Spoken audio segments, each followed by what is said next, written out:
Sterkte dames. Maar nou, ons volgende stop is in Bloem by Vergeet My Nie.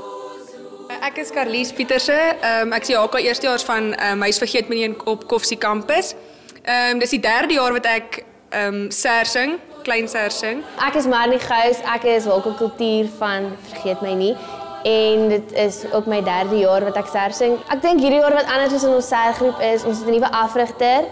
En ek dink ons het vroeër begin oefen, so ek dink dit het ons baie gehelp. Ons is nogals ver vooruit op die stadium. Ja, en ook meisiekinders wat verlede jaar nie gesing het nie. Ons het nou weer van die ou girls in, ja, wat weet van ser en so, ja.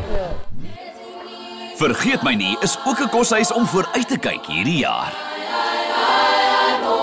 Die eerstejaars wat nie in die sergroep inkom, hulle het daarom al aan die begin van die jaar het hulle deelgeneem aan Stage Door wat ons eerstejaars ser is. So hulle weet dan soos min of meer wat dit gaan behels, maar ons probeer hulle maar so gou as moontlik deel maak van die groep want dit is baie belangrik vir 'n sergroep vir ons om te baan.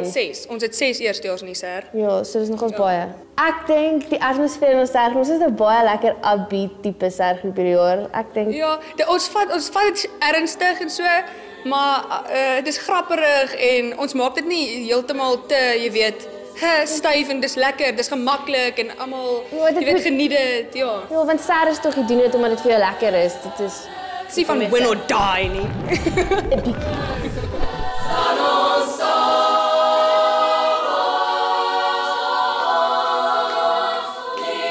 Ons tema vir hierdie jaar is Diner Girls, soos daai tipiese Amerikaanse Diner Girls met die ponytails en die rollerblades. Ons gaan in die rollerblades, ja.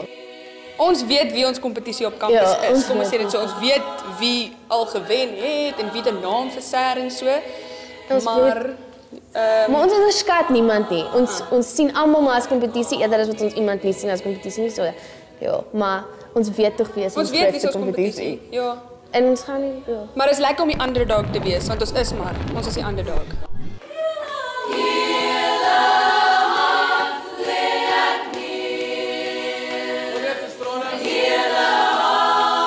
Ser is iets wat ek elke jaar sal doen solank as wat ek kan terwyl ek in die koshuis is. Ser is een van die beste ervarings wat jy kan hê in 'n koshuis.